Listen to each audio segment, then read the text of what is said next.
West Indies Cricket, Caribbean Cricket Podcast. West Indies Cricket, Caribbean Cricket Podcast. Yes, ladies and gentlemen, welcome back to another edition of the Caribbean Cricket Podcast. I'm on half of the Caribbean Cricket Podcast, Machel St. Patrick Hewitt, and back as ever is my partner in crime, Santokie Nagulendran. Santokie, how you doing?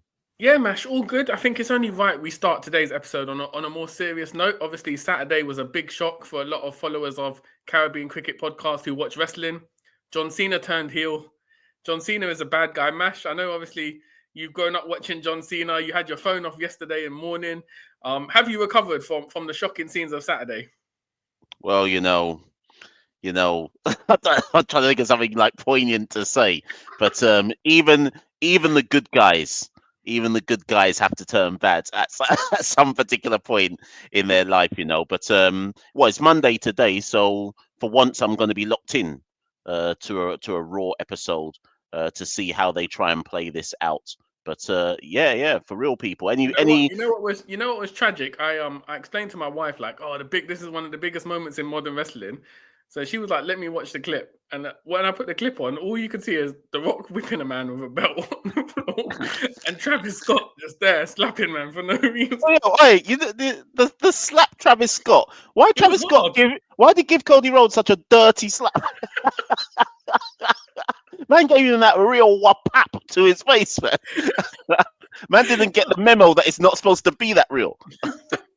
But Mash, let's pivot. Obviously, we've talked about heels. It was today we had the privilege to be in a press conference for the king of the babyface promo king himself, Daren Sammy. He gave a press conference to the media, taking over as Test head coach, current white ball coach. He answered a lot of questions, gave a lot of insight into sort of his plans and his visions across all formats. So where do you want to start? What should we do you want to summarize sort of what Sammy said first? Yeah, I mean, so Sammy, in fact, let me try and see if I've got all the tweets up. So I'll give people, because not everybody follows us on our official X handle, and if you want to know what it is, it's at Carib Cricket People. But I'll quickly just read through some of the main things he said. Santokie, he stressed the fact that he didn't really want to step on Andre Coley's kind of toes, and spoke a lot in admiration about the job that Andre Coley had done, and was eager to tell the press that he doesn't actually take over until the 1st of April.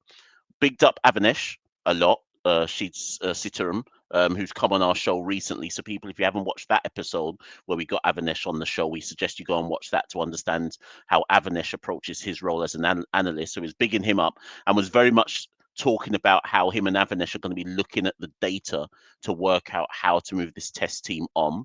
What I really liked, Santokie, is he made the point that people need to be realistic about where the test team is at. And he stressed the notion that don't be looking at him coming in as some miracle worker. And he was like, when he took over the ODI team, we were rock bottom. When he took over the T20 team, we were rock bottom. And he said the first thing you have to do is accept where you are before you can even try to move on. Obviously, addressed the elephant in the room and admitted that he'd been talking to certain players who are seen as white ball players. Made a cryptic comment, Santokie, where he said there's one person who is very excited about getting involved in Test cricket. We can talk about that in due course. The other things that I wrote down that he said it's not really about players. He said he doesn't want people to get bogged down by thinking about what players will play Test cricket. He says it's first and foremost about identifying what are the roles you desire in the team. He says you establish the roles first, then identify the players who are the best fit for that particular role. So he spoke about that. I asked him why he even took the job in the first place, which was one of the few questions, Santokie, that wasn't about white ball players. So, and again, Caribbean Cricket Podcast, we approach things differently. I just wanted to know, but why? Because I don't think anyone's ever asked him, Santokie, why do you actually take the job? Because the easy thing for Sammy to do would have been to just stick with the white ball squad and not take on the stress of the Test squad. Interestingly, Santokie, which was another good question that was asked, I'm trying to remember who asked it. I think it was Terry Fenestra, said, are you going to be coaching St. Lucia Kings this year in CPL?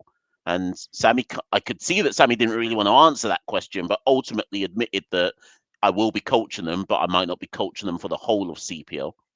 because I think there's a lot of crossover this year with CPL, and is it Pakistan or something, or is it India? We've got some kind of tour. Yeah. Or is it that we get back from a tour and CPL's already started or something ridiculous like that? So he spoke about that. And then lastly, he spoke about how some of the white ball players were upset with having, or one of the reasons why they hadn't been playing red ball cricket or test cricket is because some felt that basically communication had been poor. Some maybe who had played before and hadn't been picked since, and they were like, we weren't communicated with properly when we were dropped, or we've never really received good communication as to why we haven't been picked. What else did he say? Bigged up Shafane Rutherford, which may be a foreshadow or something. Yeah, and I think those were the kind of key synopsis of what he was talking about. I may have missed something, but that was kind of like the key synopsis. Yeah, I think Sammy's main aim with this press conference was to kind of temper expectations. I think he kind of said he's heard through the grapevine and on social media, fans are speculating on him changing the test ball side into basically a white ball side. He said he has no plans to do that. He said obviously he's looking to make some personnel changes, but also work with the current existing players. He talked a lot about, the regional season, how important that is to look at the 4-day game. Interestingly enough, there was one question about why spinners are doing so well. And he alluded to the fact that the Kookaburra ball is playing a lot of, is having a big factor in that. And they're planning on changing it to the Duke's ball at some point in time. So he's obviously keeping an eye on what's going on in the 4-day season and looking to see if any players there can be called up for his sort of test change. And I think you hit the nail on the head, Mash.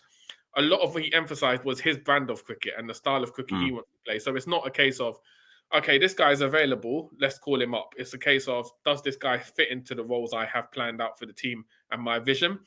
I think, again, he kind of set expectations by saying, listen, we finished 8th in the World Test Championship. So for a lot of people thinking, this guy's going to call up all the white ball players and we're going to have a surge up the Test Championship, he's made it very clear that we need to have realistic expectations. We're a side that we finished second to last in the World Test Championship. So we just need to make some sort of improvement, but it's not going to be massive. It's not going to be an overnight change. So I do think, a lot of it was about trying to, temper those expectations and give fans a realistic idea of what he hopes to achieve and what is going to be a tough job. I know when you asked him about why he took the job, Mash, like you said, it kind of caught him off guard because probably nobody's ever asked him about that. But when you think about it on paper, it would have been easy for him to be a white ball legend in terms of coaching and just go through, carry on doing franchise gigs and manage the West Indies white ball teams. But he's taken on the unenviable task of trying to transform this test side. And when it comes to white ball players, I think, like you said, it hinted a lot that he did mention Shafane Rutherford. I think he was the only white ball player he actually name checked. So is that foreshadowing Rutherford being the excited player, the mystery man that's going to come in? I tweeted Sammy's talking. When Scott Hall and Kevin Nash went to WCW, and they were like, "There's a third man coming." Man said that against Australia, first test, we're only going to have 10 men lined up. I don't know who's coming out to bat. You're just going to hear the glass smash, and it's Shafane Rutherford coming out the changing room. You know what? There was one bit in the conference where he said he's looking for guys who have consistently performed in white ball cricket over the years to make that transition to test cricket. I just took that as a hint that Hope is definitely going to get a call up. Because if you look, obviously, he didn't have a great 2024, but if you average out over the last 3-4 years in white ball cricket, what he's done has been exceptional. He's been a captain under Sammy. He's played test cricket before. So Hope and Rutherford sort of stood out as the kind of two who I would say are favourites to get this call up as the white ball players coming in. Yeah, go on, Mesh. Just coming off the back of that, actually, because he spoke about consistent. That's it. He made a point about he was at pains to point out to people that how did he phrase it? I think he said he wants to make sure that we get involved players who have experience of different conditions, and he kept stressing that everyone's looking at it as like white ball, red ball, but it's like some of our white ball players have apart from like Craig, he was like, some of our white ball players have more experience of, like, Shea Hope. Yeah. Okay, everyone's going to point to the fact that he only averages 25 in Test cricket, etc. Headingley Tests in 2017, blah blah blah.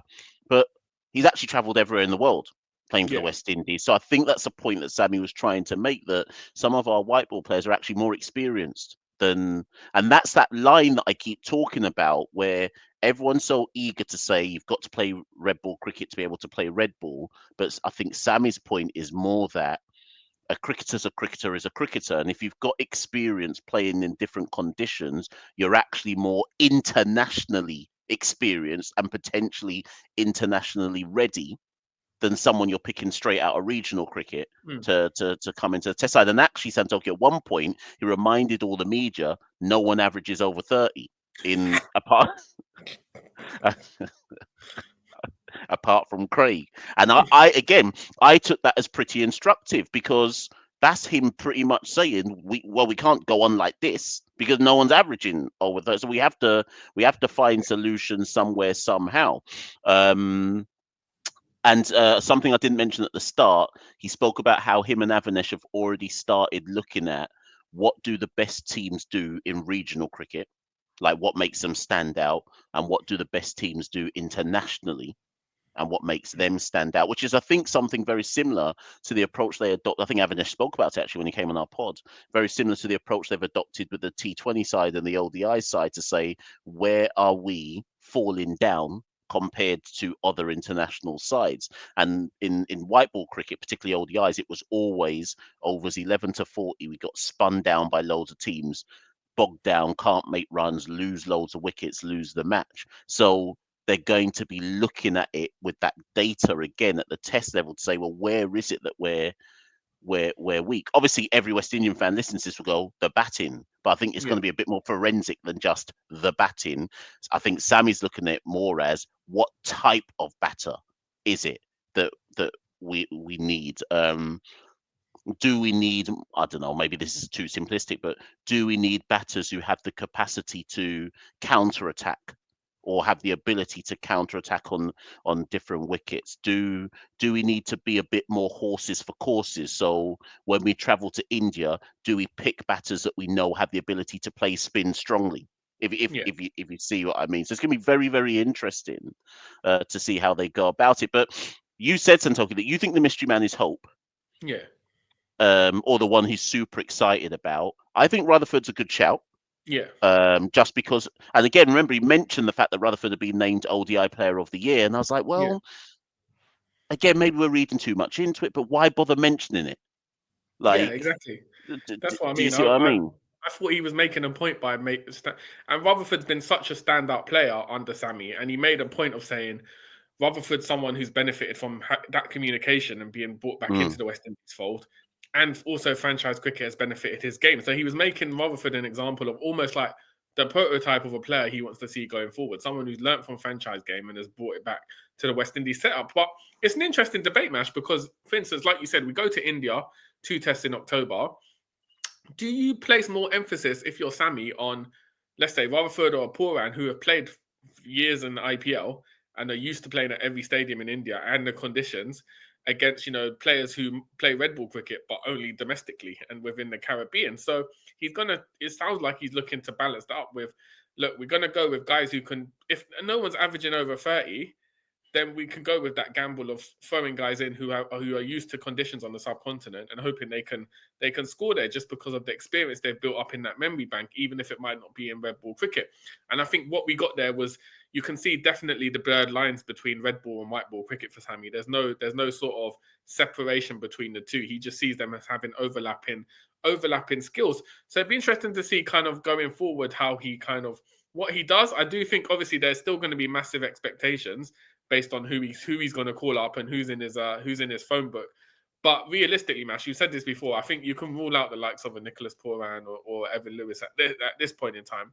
I think based on what he said and kind of what we know about what he's looking to do with the test team, I think Rutherford and Hope are the two standout candidates. Is there anyone else that comes to mind who you think, hold on, that he would match the criteria of who Sammy's looking to bring into this test side?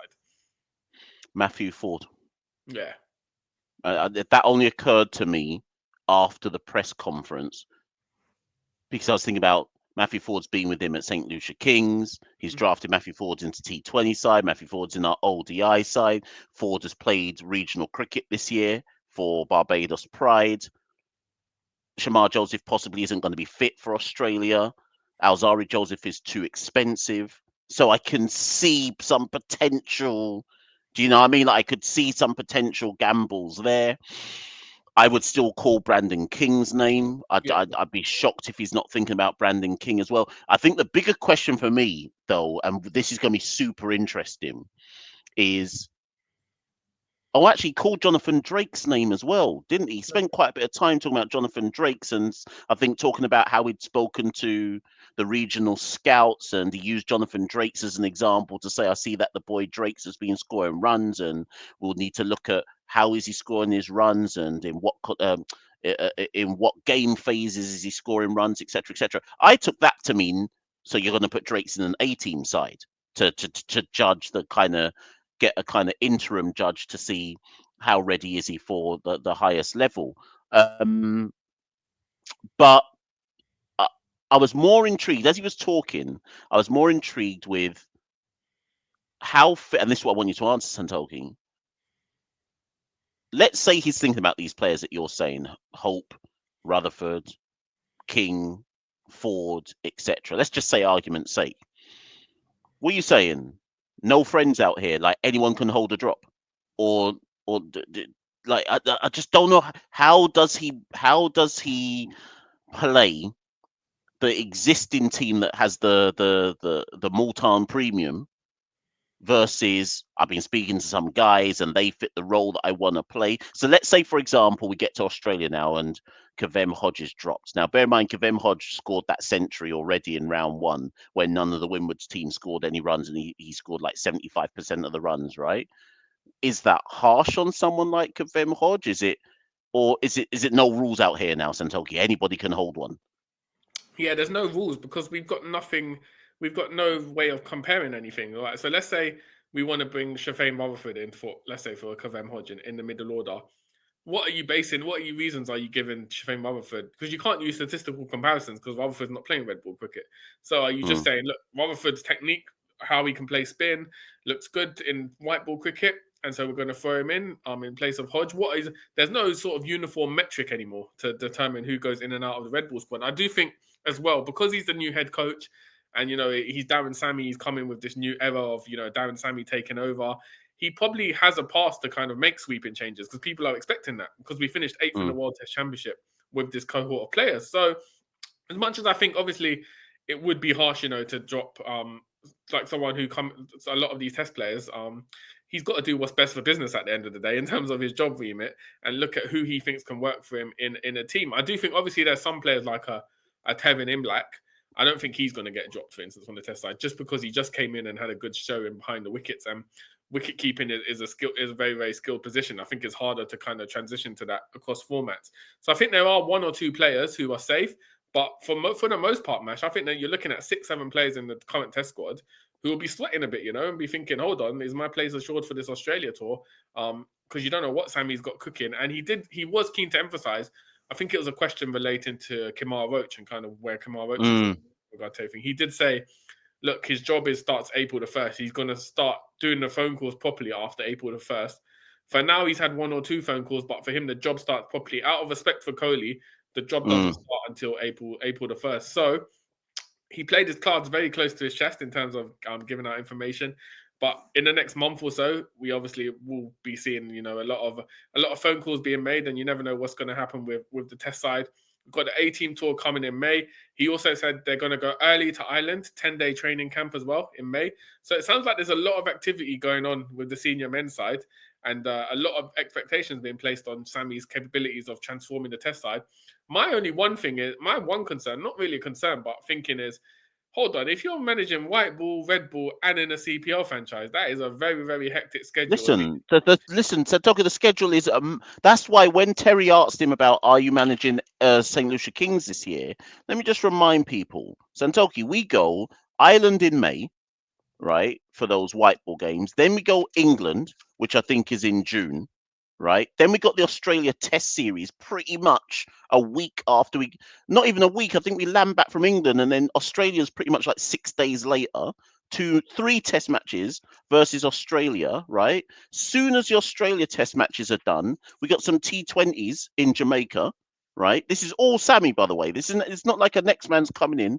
Then, as soon as the Australia T20s are done, there's like a 4-day break. Not even 4 days, sorry, 2 days. Then we got Pakistan in T20s in Florida at the start of August, right?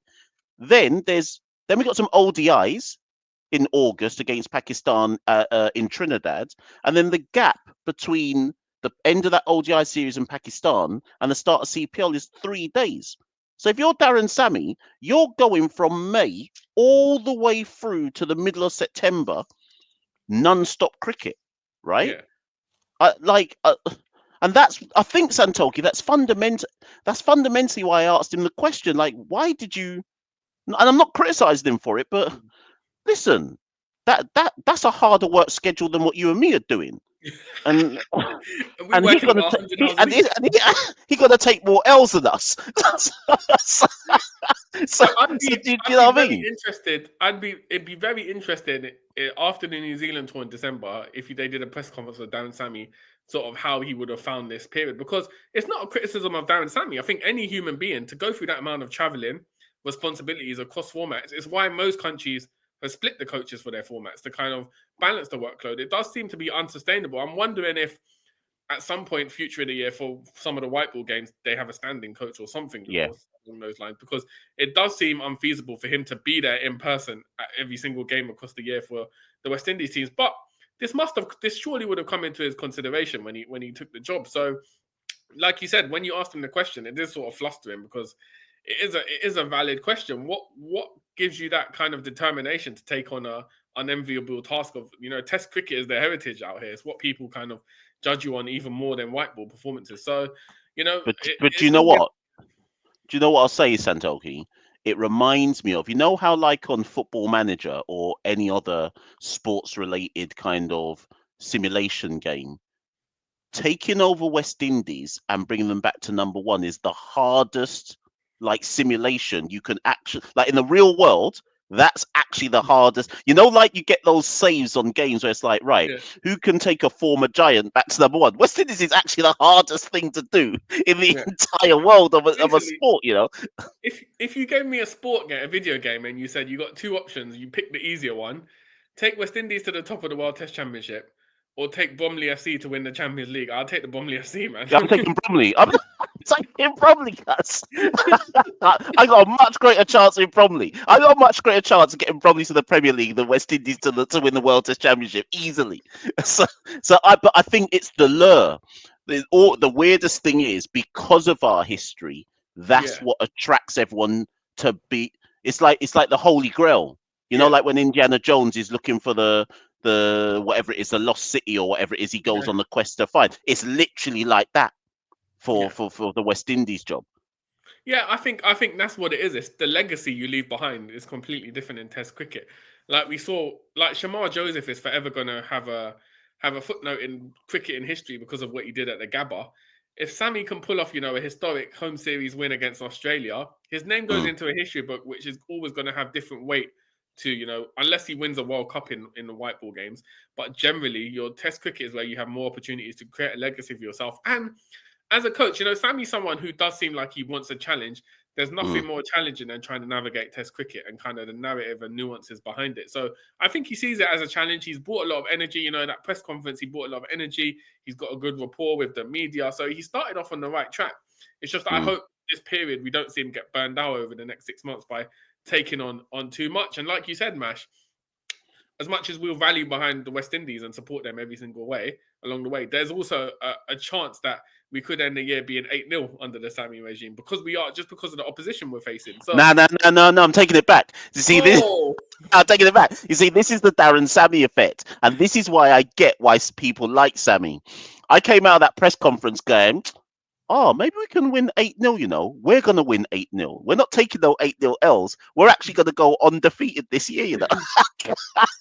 That's what Sammy does, though, Santoki. I think he genuinely, because he's such a positive person, you can't help but when you talk to him think maybe there's reason for positivity.